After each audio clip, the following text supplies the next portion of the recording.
तेनालीराम की 10 मजेदार कहानियाँ। कहानी का शीर्षक है तेनालीराम और मटके की कहानी।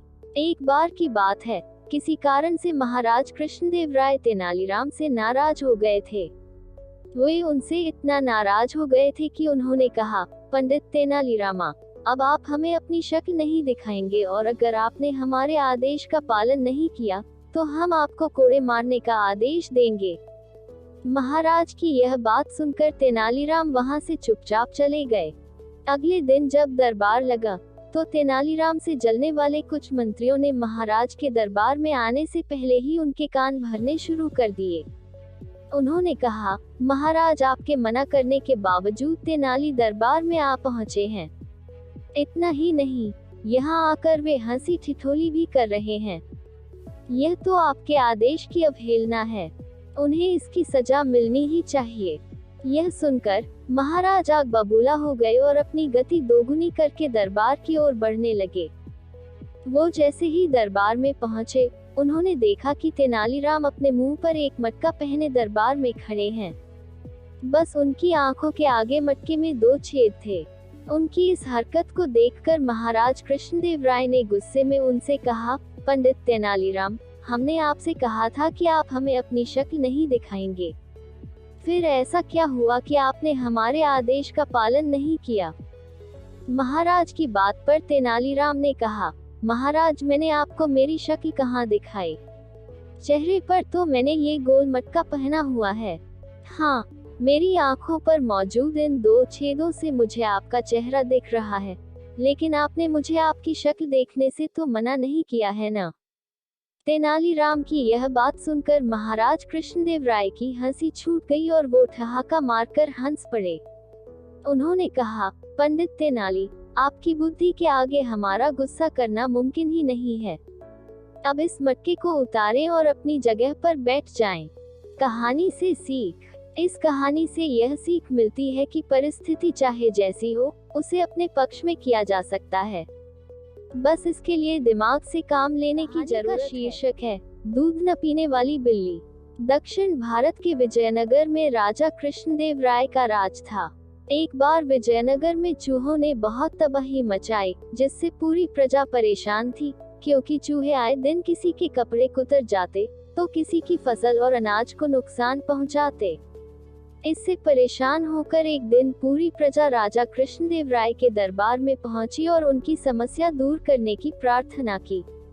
प्रजा के मुखिया ने राजा कृष्णदेव राय से कहा, महाराज, हमें चूहों के आतंक से मुक्ति दिलाए। हम इन चूहों के आतंक से तंग आ चुके हैं। मुखिया की बात सुनकर राजा ने आदेश दिया कि हर घर में एक बिल्ली पाली जाए और उसकी देखभाल की जाए। बिल्लियों की देखभाल के लिए उन्होंने हर घर में एक एक गाय भी दे दी। महाराज ने तेनालीराम को भी एक बिल्ली और एक गाय दी। बिल्लियों के आने से चूहे कुछ ही दिनों में भाग गए और गायों का दूध पीकर बिल्लियां भी माटी हो गईं। अब प्रजा के सामने बस एक ही समस्या थी कि समय से बिल्लियों को दूध दिया जाए और गायों का पालन किया जाए। वहीं बिल्लियां दूध पी पी कर इतनी मोटी हो गईं कि चलती फिरती तक नहीं थी। तेनालीराम की बिल्ली भी मोटी और सुस्त हो गई थी। वह अपनी जगह से हिलती भी नहीं थी। एक दिन बिल्ली के आलसीपन से परेशान होकर तेनालीराम को योजना सूझी। उसने रोज की तरह बिल्ली के सामने दूध से भरा कटोरा रख दिया, लेकिन इस बार दूध बहुत गर्म था। उसे मुंह लगाते ही बिल्ली का मुंह जल गया और उसने दूध नहीं पिया। इस प्रकार कई दिन निकल गए, जिससे बिल्ली दुबली हो गई और भागने भी लगी।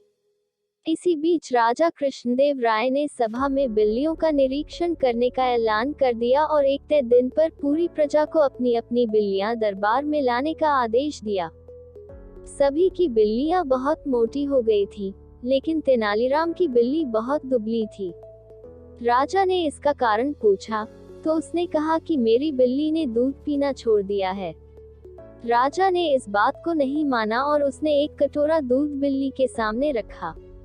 दूध को देखते ही बिल्ली भाग खड़ी हुई। इस घटना को देखकर सभी दंग रह गए। राजा ने तेनालीराम से इसका राज जानना चाहा। तब तेनालीराम ने कहा, महाराज, अगर सेवक ही आलसी हो जाए तो उसका रहना मालिक पर बोझ बन जाता है।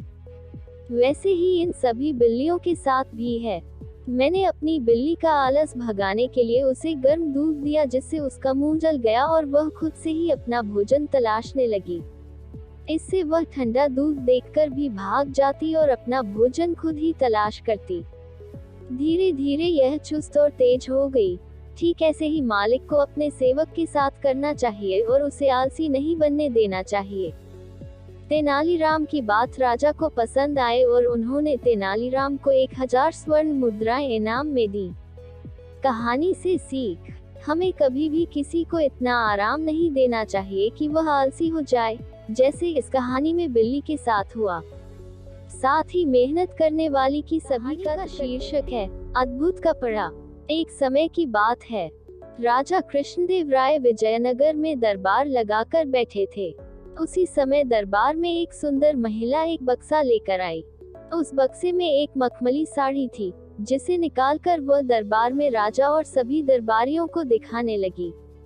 साड़ी इतनी सुंदर थी कि जो भी उसे देखता वह हैरान रह जाता। महिला ने राजा से कहा कि वह ऐसी ही सुंदर साड़ी बनाती है। उसके पास कुछ कारीगर हैं, जो अपनी गुप्त कलाओं से इस साड़ी की बुनाई करते हैं। उसने राजा से निवेदन किया कि अगर राजा उसे कुछ धन दे, तो वह उनके लिए भी ऐसी ही साड़ी बना देगी। राजा कृष्णदेव राय ने महिला की बात मान ली और उसे धन दे दिया। महिला ने साड़ी तैयार करने के लिए 1 साल का समय मांगा। इसके बाद वह महिला साड़ी बुनने वाले अपने कारीगरों के साथ राजा के महल में रहने लगी और साड़ी की बुनाई करने लगी। इस दौरान उस महिला व कारीगरों के खाने पीने से लेकर तमाम खर्चे राजमहल ही उठाता था। इसी तरह 1 साल का समय निकल गया। फिर राजा ने अपने मंत्रियों को उस साड़ी को देखने के लिए उस महिला के पास भेजा। जब मंत्री कारीगर के पास गए, तो वह देखकर हैरान रह गए। वहां 2 कारीगर बिना किसी धागे या कपड़े के कुछ बुन रहे थे। महिला ने बताया कि उसके कारीगर राजा के लिए साड़ी बुन रहे हैं, लेकिन मंत्रियों ने बताया कि उन्हें कोई साड़ी दिखाई नहीं दे रही है। इस पर उस महिला ने कहा कि यह साड़ी सिर्फ वही लोग देख सकते हैं जिनका मन साफ हो और जीवन में उन्होंने कोई पाप न किया हो। महिला की यह बात सुनकर राजा के मंत्री परेशान हो गए।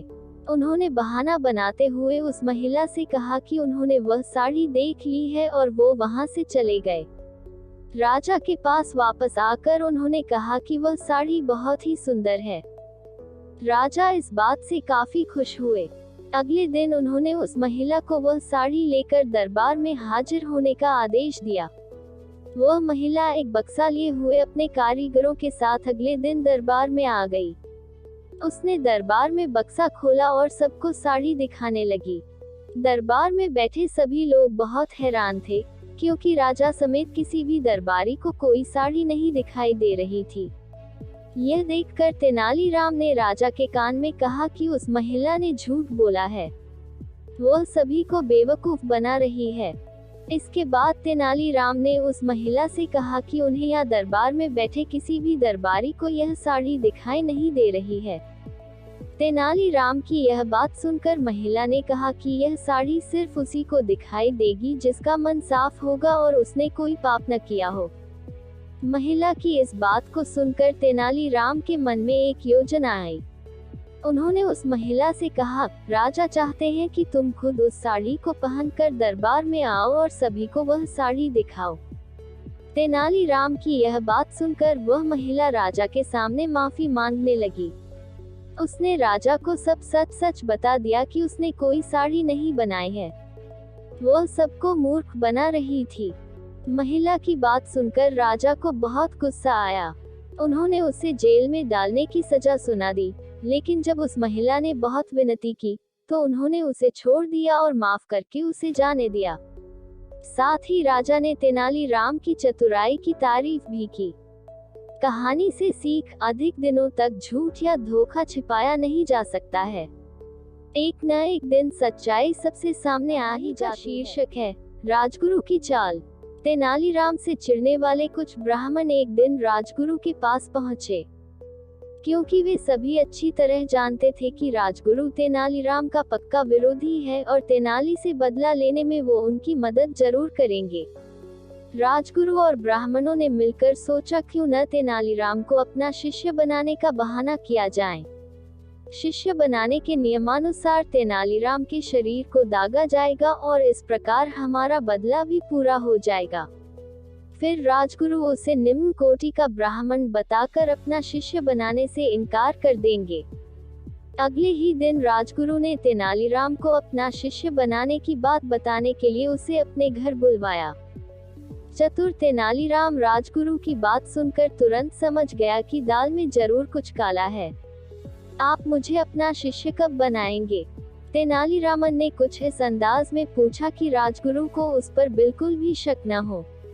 इस मंगलवार को मैं तुम्हें अपना शिष्य बनाऊंगा। उस दिन तुम स्नान करके मेरे द्वारा दिए गए नए वस्त्र धारण करके मेरे पास आ जाना। उसके बाद तुम्हें 100 स्वर्ण मुद्राएं भी दी जाएंगी। उसके बाद विधिवत तरीके से मैं तुम्हें अपना शिष्य स्वीकार कर लूंगा। राजगुरु ने कहा, ठीक है, मैं उस दिन आपके घर आ जाऊंगा। इतना कहकर तेनालीराम अपने घर चला गया। घर पहुंचकर उसने यही सब बातें अपनी पत्नी को बता दी। तब उसकी पत्नी बोली, आपको राजगुरु की ये बातें नहीं माननी चाहिए थी, क्योंकि राजगुरु बिना किसी मतलब के कभी कुछ नहीं करता। इसमें उसकी जरूर कोई न कोई चाल होगी। तेनालीराम, राजगुरु को तो मैं देख लूंगा। अगर वो शेर है तो मैं सवा शेर हूँ। अच्छा, तो फिर आप क्या करोगे? पत्नी ने पूछा। तब तेनालीराम बोला, कुछ दिन पहले कुछ ब्राह्मण राजगुरु के यहाँ सभा करने गए थे, जिनमें से सोमदत्त नाम के ब्राह्मण को मैं अच्छी तरह जानता हूँ। उसकी आर्थिक स्थिति ठीक नहीं है। मैं उसे कुछ स्वर्ण मुद्राओं का लालच देकर राजगुरु के यहाँ हुई सारी बातों के बारे में पूछ लूंगा। अगले ही दिन तेनालीरामन सोमदत्त के यहाँ पहुँच गया। कुछ देर बात करने के बाद उसने सोमदत्त को 10 स्वर्ण मुद्राएं देते हुए कहा, मुझे तुम्हारी आर्थिक स्थिति ठीक नहीं लग रही है, इसलिए तुम ये मुद्राएं रख लो और मुझे राजगुरु के घर हुई सारी बातें बता दो। सोमदत्त घबराते हुए बोला, मुझे नहीं पता। तब तेनालीराम ने जोर देते हुए कहा, क्यों नहीं बता सकते? आखिर तुम भी तो उस सभा में उपस्थित थे। मैं किसी को कानो कान खबर तक नहीं होने दूंगा कि तुमने मुझे कुछ बताया है। तेनालीराम ने भरोसा दिलाया। तब जाकर सोमदत्त ने स्वर्ण मुद्राएं लेते हुए तेनालीराम को सभा में हुई सारी बातों से अवगत करा दिया। समय बीता और मंगलवार का दिन आ गया। तेनालीराम सुबह जल्दी उठकर स्नान करके राजगुरु के घर की ओर चल दिया। राजगुरु के घर पहुंचने पर उसने राजगुरु द्वारा दिए गए सुंदर वस्त्र धारण कर लिए। इसके बाद राजगुरु ने उसे 100 स्वर्ण मुद्राएं देकर बैठने के लिए कहा। क्योंकि नियम के अनुसार अब तेनालीराम को शंख और लौह चक्र से दागा जाना था, इसलिए उन्हें आग में तपाया जा रहा था। जैसे ही वे पूरी तरह तप गए तभी तेनालीराम 50 स्वर्ण मुद्राएं राजगुरु की ओर फेंकते हुए बोला, आधी ही बहुत है, आधी आप वापस रख लीजिए। इतना कहकर तेनाली वहां से भाग गया। अब राजगुरु और ब्राह्मण भी तपे हुए शंख और लौह चक्र लेकर तेनालीरामन के पीछे पीछे दौड़ने लगे। यह नजारा देखने के लिए रास्ते में काफी भीड़ इकट्ठी हो चुकी थी। तेनालीराम भागते भागते महाराज के पास पहुंच गया और बोला, महाराज, न्याय करें। दरअसल मुझे राजगुरु का शिष्य बनाया जा रहा था कि मुझे अचानक याद आया कि मैं उनका शिष्य नहीं बन सकता, क्योंकि मैं तो निम्न कोटि का ब्राह्मण हूँ। वैदिकी ब्राह्मण ही राजगुरु का शिष्य बन सकता है। इसलिए आधी विधि होने के कारण मैंने 50 स्वर्ण मुद्राएं रख ली और 50 स्वर्ण मुद्राएं राजगुरु को वापस दे दी। फिर भी वे मुझे दगवाने के लिए मेरे पीछे आ रहे हैं। अब राजगुरु और सभी ब्राह्मण भी वहां आ पहुंचे तो महाराज के पूछने पर राजगुरु को स्वीकारना पड़ा कि तेनालीराम उनका शिष्य नहीं बन सकता। राजगुरु ने असली बात छिपाते हुए महाराज से क्षमा मांगते हुए बोले, मैं यह भूल गया था कि तेनालीराम निम्न कोटि का ब्राह्मण है। तभी महाराज बोले, तेनालीराम की ईमानदारी के लिए तो उसे इनाम मिलना चाहिए। इतना कहते ही महाराज ने तेनालीराम को 1000 स्वर्ण मुद्राएं इनाम के तौर पर दे दी। बेचारे राजगुरु और ब्राह्मणों की बदला लेने की योजना तो धरी की धरी रह गई। शीर्षक है लाल मोर। विजयनगर के राजा कृष्णदेव राय को अद्भुत व विलक्षण चीजें संग्रह करने का बहुत शौक था। हर दरबारी उन्हें खुश रखने के लिए ऐसी ही दुर्लभ वस्तुओं की खोज में रहता था ताकि वह चीज महाराज को देकर उनका शुभचिंतक बन सके तथा रुपये भी ऐंठ सके। एक बार एक दरबारी ने एक अनोखी चाल चली। उसने एक मोर को रंगों के एक विशेषज्ञ से लाल रंगवा लिया और उस लाल मोर को लेकर वह सीधा राजा कृष्णदेव राय के दरबार में पहुंचा और राजा से बोला, महाराज, मैंने मध्य प्रदेश के घने जंगलों से आपके लिए एक अद्भुत व अनोखा मोर मंगाया है। राजा कृष्णदेव राय ने उस मोर को बड़े गौर से देखा। उन्हें बड़ा ताज्जुब हो रहा था। लाल मोर, वास्तव में आपने हमारे लिए अद्भुत चीज मंगाई है। हम इसे राष्ट्रीय उद्यान में बड़ी हिफाजत से रखवाएंगे। अच्छा, यह तो बताओ कि इस मोर को मंगाने में तुम्हें कितना रुपया खर्च करना पड़ा। दरबारी ने अपनी प्रशंसा सुनी तो वह प्रसन्न हो उठा। बड़े ही विनम्र भाव से वह राजा से बोला, महाराज, आपके लिए यह अनोखी वस्तु लाने के लिए मैंने अपने 2 सेवक पूरे देश की यात्रा पर भेज रखे थे। वे वर्षों तक किसी अद्भुत वस्तु की खोज में लगे रहे। तब कहीं जाकर मध्य प्रदेश के जंगलों में यह अनोखा लाल रंग का मोर मिला। मैंने अपने उन सेवकों पर करीब 25,000 रुपये खर्च किए हैं। उस दरबारी की बात सुनकर राजा कृष्णदेव राय ने तुरंत मंत्री को आज्ञा दी, मंत्री जी, इन सज्जन को 25,000 रुपये राजकोष से दे दिए जाएं। मंत्री को यह आज्ञा देकर राजा ने दोबारा उस दरबारी से कहा, यह तो आपको वह रुपया दिया जाता है जो आपने खर्च किया है। इसके अलावा 1 सप्ताह बाद आपको उचित पुरस्कार भी दिया जाएगा। दरबारी को भला और क्या चाहिए था। वह तेनालीराम की ओर कुटिल भाव से देखकर मुस्कुराने लगा। तेनालीराम उसके मुस्कुराने का मतलब समझ गया, लेकिन समय को देखते हुए उसने चुप रहना ही उचित समझा। तेनालीराम यह भी समझ गया कि लाल रंग का मोर किसी भी देश में नहीं होता, कहीं भी नहीं पाया जाता। उसे लगा, यह सब अवश्य ही इस दरबारी की कोई चाल है। बस फिर क्या था। तेनालीराम ने दूसरे ही दिन उस रंग विशेषज्ञ को खोज निकाला जिसने लाल मोर तैयार किया था। तेनालीराम 4 और मोर लेकर उस चित्रकार के पास पहुंचा। उसने उन्हें लाल रंग से रंगवा कर तैयार कराया और उसी दिन उन्हें दरबार में ले जाकर राजा से कहा, महाराज, हमारे मित्र दरबारी ने 25,000 से केवल एक लाल मोर ही मंगवाया था और मैं सिर्फ 50,000 में उससे भी अधिक सुंदर 4 लाल मोर ले आया हूँ। राजा ने देखा, सचमुच तेनालीराम के चारों मोर उस दरबारी वाले मोर से कहीं अधिक सुंदर और सुर्ख लाल रंग के थे। राजा को आज्ञा देनी पड़ी, तेनालीराम को राजकोष से 50,000 रुपये फौरन दे दिए जाएं। राजा कृष्णदेव राय की यह आज्ञा सुनते ही तेनालीराम ने एक आदमी की ओर इशारा करते हुए राजा से कहा, महाराज, पुरस्कार का सही अधिकारी यही कलाकार है, मैं नहीं हूँ। यह आदमी एक अनोखा चित्रकार है। यह किसी भी वस्तु का रंग बदलने की कला में निपुण है। इसी ने नीले मोरों का रंग लाल करने की कला दिखाई है। अब राजा को सारा गोरख धंधा समझते देर नहीं लगी। वो समझ गए कि पहले दिन दरबारी ने उन्हें मूर्ख बनाकर रुपये ठगे थे। राजा ने फौरन ही उस दरबारी पर 25,000 लौटाने के साथ ही 5,000 रुपये जुर्माने का आदेश दिया और चित्रकार को पुरस्कृत किया। दरबारी बेचारा क्या करता, वो अपना सा मुंह लेकर रह गया। राजा कृष्णदेव राय को खुश करने की सनक के चक्कर में 5,000 रुपये भी गंवाने का शीर्षक है होली उत्सव पर महामूर्ख की उपाधि। विजयनगर की होली आसपास के कई गांवों में काफी मशहूर थी। इस पर्व को यहाँ बड़ी धूमधाम के साथ मनाया जाता था। खुद महाराज कृष्णदेव राय भी इस मौके पर होने वाले आयोजनों में बढ़ चढ़कर भाग लेते थे। इस दिन किसी एक निवासी को महामूर्ख की उपाधि से नवाजा जाता था। साथ ही 10,000 सोने की मुद्राएं भी भेंट की जाती थीं। अपनी सूझबूझ और वाक्पटुता के कारण तेनालीराम हर साल इस उपाधि को अपने नाम करता था। इस बार होली का त्योहार नजदीक था। तभी दरबारियों ने मिलकर तय किया कि इस साल किसी भी कीमत पर तेनालीराम को यह उपाधि नहीं लेने देंगे।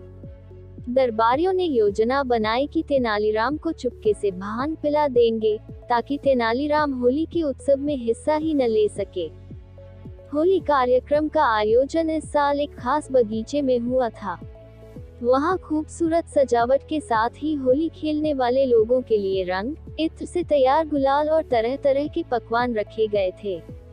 उत्सव की शुरुआत महाराज की घोषणा के साथ हुई, जिसमें महाराज ने कहा कि सभी दिल खोलकर खाएं पिएं और होली खेलें।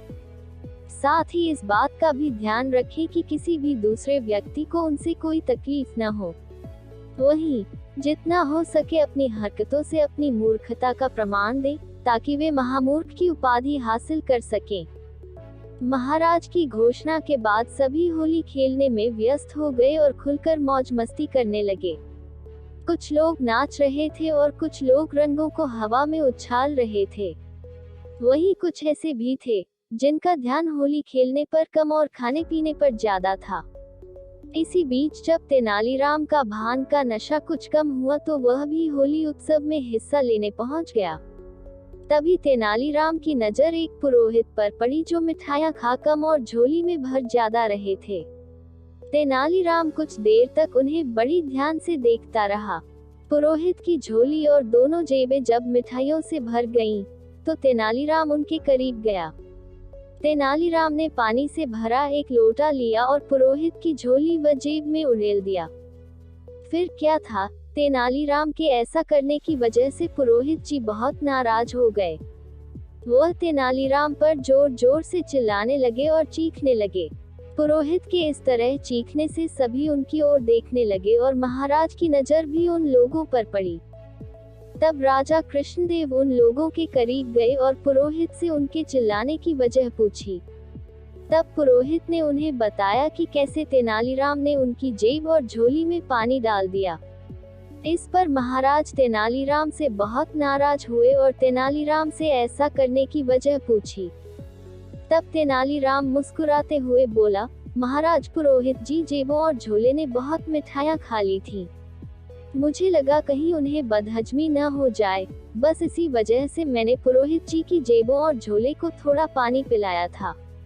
तेनालीराम की बात सुनकर महाराज जोर जोर से हंसने लगे और कुछ देर बाद बोले, तुम सबसे बड़े महामूर्ख हो, भला झोला और जेब भी कहीं मिठाइयाँ खाते हैं क्या? महाराज की बात सुनकर तेनालीराम को भी हंसी आ गई और उसने पुरोहित की जेबों व झोले को पलट दिया। ऐसा करते ही सारी बर्फी और मिठाइयाँ घास पर गिर गई। पुरोहित जी भी अपने किए पर बहुत शर्मिंदा हुए। देखते ही देखते वहां मौजूद सभी लोग जोर जोर से हंसने लगे। तभी तेनालीराम ने महाराज से पूछा कि क्या आपने मुझे महामूर्ख कहकर पुकारा? वहीं तेनालीराम ने वहां मौजूद अन्य दरबारियों से भी यही पूछा, क्या आप सबको भी मैं महामूर्ख लगता हूँ? तब सभी ने एक स्वर में कहा, तुमने जो अभी हरकत की है वह महामूर्ख वाली ही है। बस फिर क्या था, हर साल के जैसे ही इस साल भी होली के मौके पर दी जाने वाली महामूर्ख की उपाधि चालक और चतुर तेनालीराम को ही मिली। साथ ही उसे 10,000 स्वर्ण मुद्राएं भी दी गई। कहानी से सीख। होली उत्सव और महामूर्ख की उपाधि कहानी से हमें यह सीख मिलती है कि विपरीत परिस्थिति में भी यदि व्यक्ति बुद्धि और समझदारी से काम ले तो जीत जरूर मिलती है। शीर्षक है तेनालीराम का न्याय। सालों पहले कृष्णदेव राय दक्षिण भारत के जाने माने विजयनगर राज्य में राज किया करते थे। उनके साम्राज्य में हर कोई खुश था। अक्सर सम्राट कृष्णदेव अपनी प्रजा के हित में फैसले लेने के लिए बुद्धिमान तेनालीराम की राय लिया करते थे। तेनालीराम का दिमाग इतना तेज था कि वो हर मुसीबत का पल भर में समाधान निकाल लेते थे। एक दिन राजा कृष्णदेव के दरबार में एक व्यक्ति रोते हुए आया। उसने कहा, महाराज, मैं नामदेव पास की ही हवेली में काम करता हूँ। मेरे मालिक ने मेरे साथ धोखा किया है, मुझे न्याय चाहिए। राजा कृष्णदेव ने उससे पूछा कि आखिर ऐसा क्या हुआ है तुम्हारे साथ? नामदेव ने राजा को बताया कि करीब 5 दिन पहले मैं अपने मालिक के साथ हवेली से पंचमुखी शिवजी के मंदिर गया था। तभी काफी तेज आंधी आने लगी। हम दोनों मंदिर के पीछे के हिस्से में कुछ देर के लिए रुक गए। तभी मेरी नजर एक मखमली लाल रंग के कपड़े पर पड़ी। मैंने अपने मालिक से इजाजत लेकर उसे उठाया। देखा तो वो एक छोटी पोटली थी जिसके अंदर 2 हीरे थे। महाराज, वो हीरे मंदिर के पीछे वाले हिस्से में गिरे हुए थे, इसलिए कायदे से वो राज्य की संपत्ति थे। लेकिन मेरे मालिक की नियत हीरे देखकर खराब हो गई थी।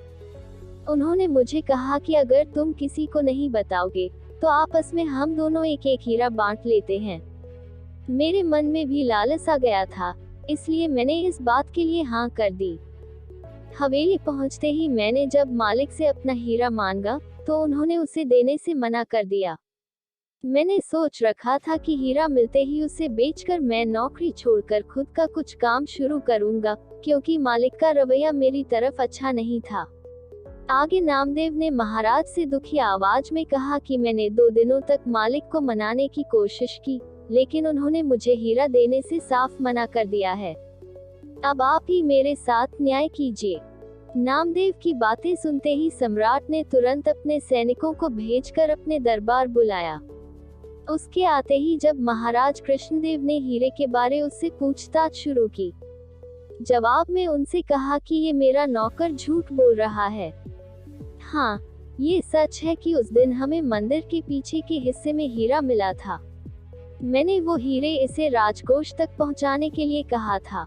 फिर 2 दिन बाद जब मैंने इससे हीरे जमा करने की रसीद मांगी तो यह घबरा गया और सीधे मेरे घर से निकलकर आपके पास आ गया।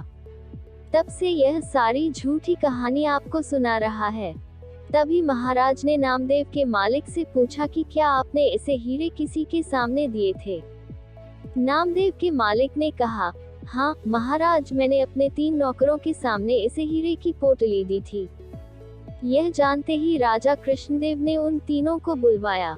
नौकरों ने दरबार में पहुंचते ही नामदेव के खिलाफ गवाही देते हुए कहा कि उनके मालिक ने नामदेव को हीरे उनके सामने ही दिए थे। तभी दरबार से निकलकर कुछ देर महाराज अकेले में अपने मंत्रियों से सलाह मशवरा करने लगे। सबसे पहले राजा कृष्णदेव ने कहा कि मुझे नामदेव सच्चा लगता है। उनके अन्य मंत्रियों ने कहा कि महाराज, हम उन गवाहों को नजरअंदाज नहीं कर सकते हैं। फिर राजा कृष्णदेव ने तेनालीराम की तरफ देखते हुए इशारों में पूछा कि उनका क्या कहना है। मुस्कुराते हुए तेनालीराम ने कहा कि मैं अभी सच और झूठ का पता लगा लूंगा, बस आप लोगों को कुछ देर पर्दे के पीछे बैठना होगा। राजा ने तेनालीराम की बात सुनते ही ठीक वैसा ही किया। दूसरे मंत्री भी राजा को देखते हुए पर्दे के पीछे बैठ गए। अब तेनालीराम ने पहले गवाह को बुलवाया और हीरे के बारे में पूछा। उसने वही पुराना जवाब दिया। फिर तेनालीराम ने कहा कि ये बताओ, वो हीरे कैसे दिखते थे? क्या तुम उनका आकार इस कागज में बनाकर दिखा सकते हो? उस गवाह ने कहा कि वो एक पोटली में थे, इसलिए पता नहीं कि वो कैसे दिखते थे। तेनालीराम ने पहले गवाह को वहीं रुकने के लिए कहकर दूसरे गवाह को बुलवाया और वही सवाल पूछा।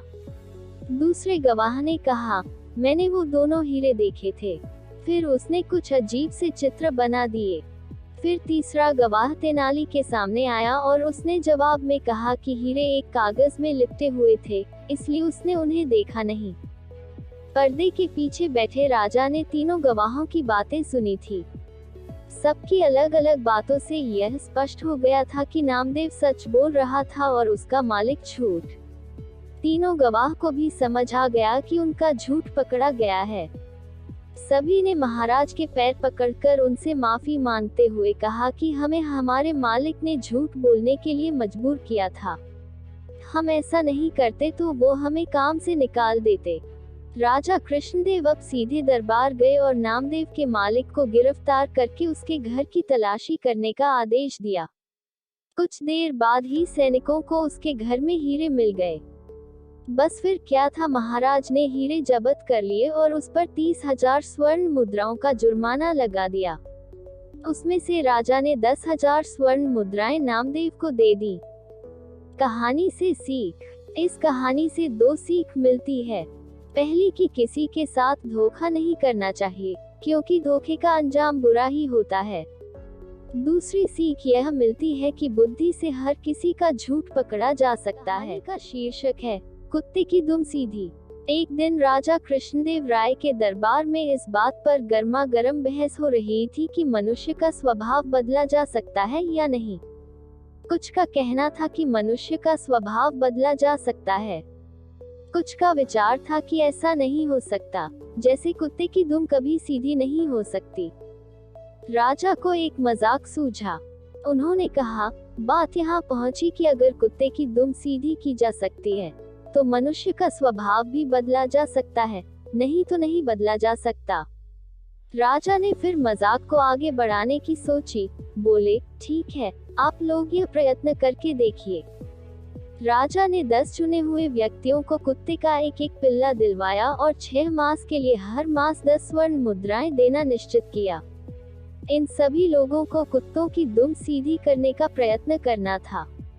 इन व्यक्तियों में एक तेनालीराम भी था। शेष 9 लोगों ने इन 6 महीनों में पिल्लों की दुम सीधी करने की बड़ी कोशिशें की। एक ने पिल्ले की पूंछ के छोर को भारी वजन से दबा दिया ताकि इससे दुम सीधी हो जाए। दूसरे ने पिल्ले की दुम को पीतल की एक सीधी नली में डाले रखा। तीसरे ने अपने पिल्ले की पूंछ सीधी करने के लिए हर रोज पूंछ की मालिश करवाई। छठे सज्जन कहीं से किसी तांत्रिक को पकड़ लाए, जो कई तरह से उटपटांग वाक्य बोलकर और मंत्र पढ़कर इस काम को करने के प्रयत्न में जुटा रहा। 7वें सज्जन ने अपने पिल्ले की शल्य चिकित्सा यानी ऑपरेशन करवाया। 8वां व्यक्ति पिल्ले को सामने बिठाकर 6 मास तक प्रतिदिन उसे भाषण देता रहा कि पूंछ सीधी रखो भाई, सीधी रखो। 9वां व्यक्ति पिल्ले को मिठाइयाँ खिलाता रहा कि शायद इससे यह मान जाए और अपनी पूंछ सीधी कर ले। पर तेनालीराम पिल्ले को इतना ही खिलाता जितने से वह जीवित रहे। उसकी पूंछ भी बेजान सी लटक गई, जो देखने में सीधी ही जान पड़ती थी। 6 मास बीत जाने पर राजा ने 10 पिल्लों को दरबार में उपस्थित करने का आदेश दिया। 9 व्यक्तियों ने हट्टे कट्टे और स्वस्थ पिल्ले पेश किए। जब पहले पिल्ले की पूंछ से वजन हटाया गया तो वह एकदम टेढ़ी होकर ऊपर उठ गई। दूसरी की दुम जब नली में से निकाली गई वह भी उसी समय टेढ़ी हो गई। शेष 7 पिल्लों की पूंछें भी टेढ़ी ही थीं। तेनालीराम ने अपने अधमरा सा पिल्ला राजा के सामने कर दिया। उसके सारे अंग ढलक रहे थे। तेनालीराम बोला, महाराज, मैंने कुत्ते की दुम सीधी कर दी है। दुष्ट कहीं के, राजा ने कहा, बेचारे निरीह पशु पर तुम्हें दया भी नहीं आई। तुमने तो इसे भूखा ही मार डाला। इसमें तो पूंछ हिलाने जितनी शक्ति भी नहीं है। महाराज, अगर आपने कहा होता कि इसे अच्छी तरह खिलाया पिलाया जाए तो मैं कोई कसर नहीं छोड़ता, पर आपका आदेश तो इसकी पूंछ को स्वभाव के विरुद्ध सीधा करने का था, जो इसे भूखा रखने से ही पूरा हो सकता था। बिल्कुल ऐसे ही मनुष्य का स्वभाव भी असल में बदलता नहीं है। हाँ, आप उसे काल कोठरी में बंद करके उसे भूखा रखकर उसका स्वभाव मुर्दा बना सकते हैं। का शीर्षक है, सोने के आम।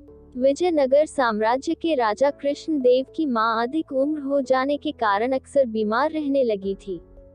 राजा ने उनके उपचार के लिए कई वैद्य बुलाए। उनका सफल उपचार कराने की लाख कोशिश की, लेकिन स्वास्थ्य में सुधार आने की जगह उनकी मां की सेहत दिन ब दिन बिगड़ती चली गई। जब उनकी मां को महसूस हुआ कि अब वह नहीं बच पाएंगी, तो उन्होंने राजा को अपने पास बुलाया और कहा, मुझे आम बहुत पसंद हैं, इसलिए मैं ब्राह्मणों को आम दान करना चाहती हूँ। उनका मानना था कि इस प्रकार उन्हें मरने के बाद स्वर्ग में जगह मिलेगी, लेकिन उनकी यह इच्छा पूरी होती उससे पहले ही राजा की मां की मृत्यु हो गई। मां की इच्छा पूरी न कर पाने के कारण राजा बहुत उदास रहने लगे। उन्होंने अपनी मां की अंतिम इच्छा को पूरा करने के लिए कुछ ब्राह्मणों को अपने पास बुलाया और उन्हें पूरी बात बताई। वहां आए ब्राह्मणों ने राजा की बात सुनने के बाद आपस में मंत्रणा की और कहा, हे राजन, आपकी मां ने मृत्यु से पहले आम दान करने की प्रबल इच्छा जताई थी, जो पूरी न हो सकी। ऐसे में उनकी आत्मा इधर उधर भटकती रहेगी, इसलिए आपको अपनी मां की आत्मा की शांति के लिए उपाय करना चाहिए। ब्राह्मणों के मुंह से यह बात सुनकर राजा ने कहा, आप हमें बस उपाय बताएं, अपनी मां की आत्मा की शांति के लिए मुझसे जो बन पड़ेगा मैं करूंगा। राजा के हामी भरते ही सभी ब्राह्मण मन ही मन प्रसन्न हुए और बोले, राजन, आपको अपनी माँ की पुण्यतिथि पर ब्राह्मणों को भोजन कराने के साथ सोने के आमदान में देने चाहिए, तभी आपकी माँ की आत्मा को शांति मिलेगी। राजा ने ब्राह्मणों की बात मान ली और उन्हें अपनी माँ की पुण्यतिथि पर भोजन करने के लिए बुलाया और प्रत्येक ब्राह्मण को सोने के आमदान में दिए। जब इस बात का पता तेनालीराम को चला तो उसे सारा माजरा समझते देर नहीं लगी। तेनालीराम बहुत ही चतुर और बुद्धिमान था। वह समझ गया था कि ब्राह्मणों ने राजा की भावनाओं का लाभ उठाते हुए अपने लालच के कारण सोने के आमदान करने की बात कही थी। इसलिए उसने मन ही मन योजना बनाई कि वह उन लालची ब्राह्मणों को उनके किए का सबक जरूर सिखाएगा। तेनालीराम ने योजना के अनुसार ब्राह्मणों को अपनी मृत मां की आत्मा की शांति कराने का निमंत्रण भेज दिया। ब्राह्मण जानते थे कि तेनालीराम महाराज का सलाहकार और राजकवि है, इस कारण वह दान में उन्हें काफी कुछ दे सकता है। इसलिए सभी ब्राह्मणों ने तेनालीराम का निमंत्रण स्वीकार कर लिया और तेनालीराम की मां की पुण्यतिथि पर उसके घर जाने का फैसला किया। तय समय पर सभी ब्राह्मण तेनालीराम के घर पहुंच गए। तेनालीराम ने सभी ब्राह्मणों को बड़े ही आदर और सत्कार के साथ घर में बिठाया और स्वादिष्ट भोजन कराया। जब सभी ब्राह्मण भोजन कर चुके तो तेनालीराम ने अपने घर के नौकर से लोहे की गर्म सलाखें लाने को कहा। गर्म सलाखों का नाम सुनते ही सभी ब्राह्मण आश्चर्य में बोले, तेनाली, लोहे की गर्म सलाखें किस लिए?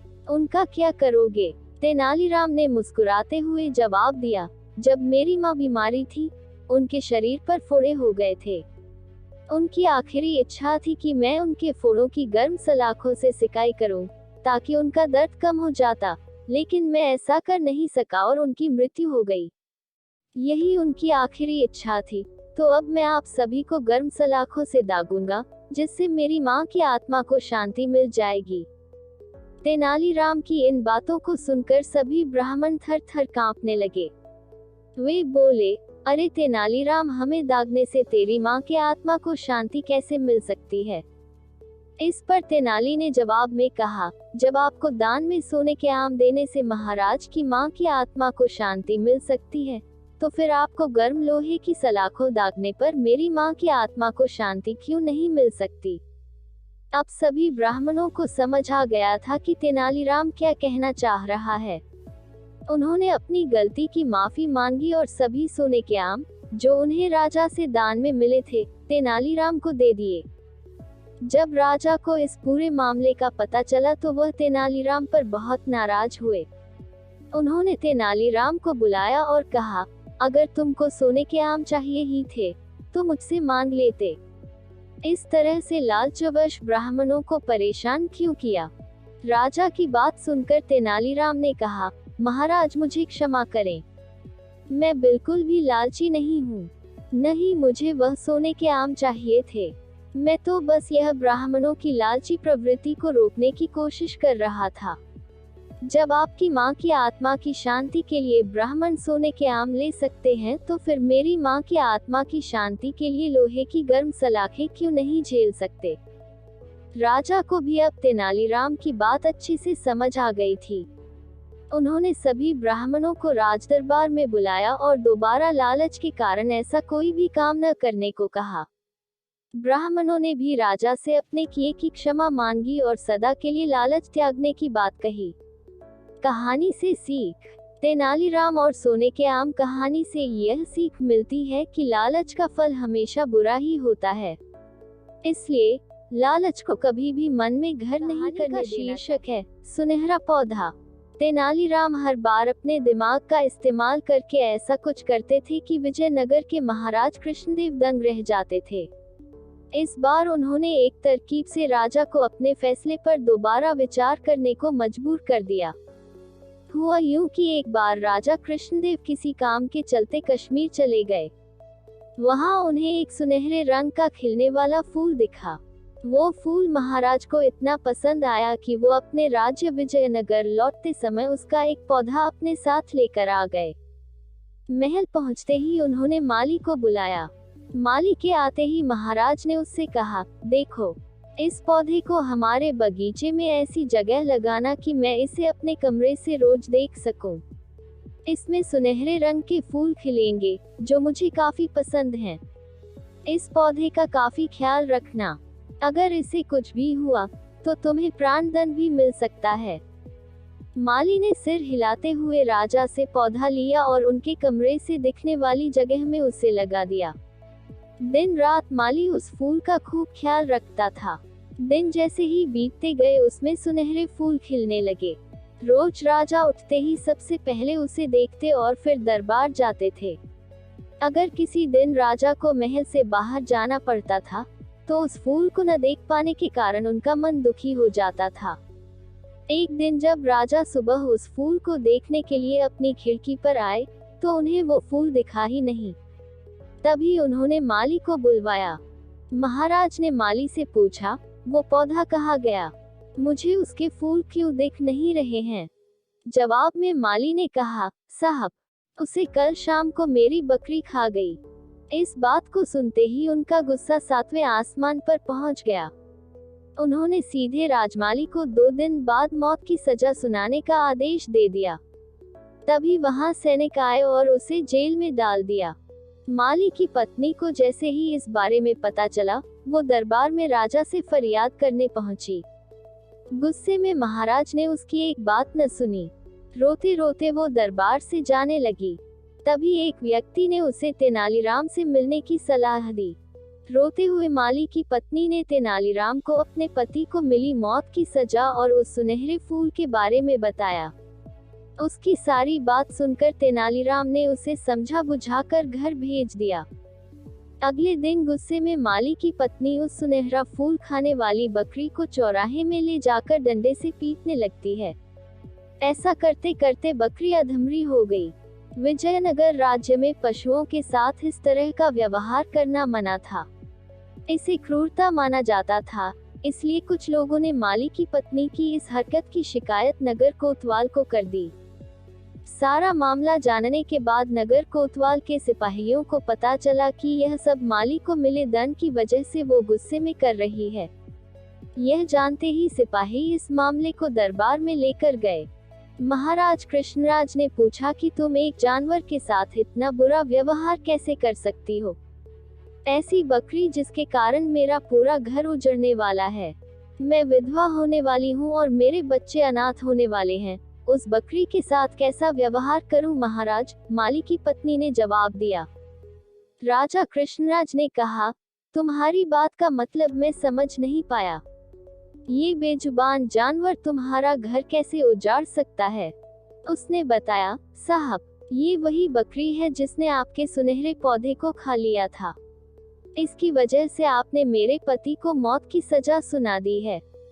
गलती तो इस बकरी की थी, लेकिन सजा मेरे पति को मिल रही है। सजा असल में इस बकरी को मिलनी चाहिए, इसलिए मैं इसे डंडे से पीट रही थी। अब महाराज को यह बात समझ आई कि गलती माली की नहीं, बल्कि बकरी की थी। यह समझते ही उन्होंने माली की पत्नी से पूछा कि तुम्हारे पास इतनी बुद्धि कैसे आई कि इस तरह से मेरी गलती के बारे में समझा सको?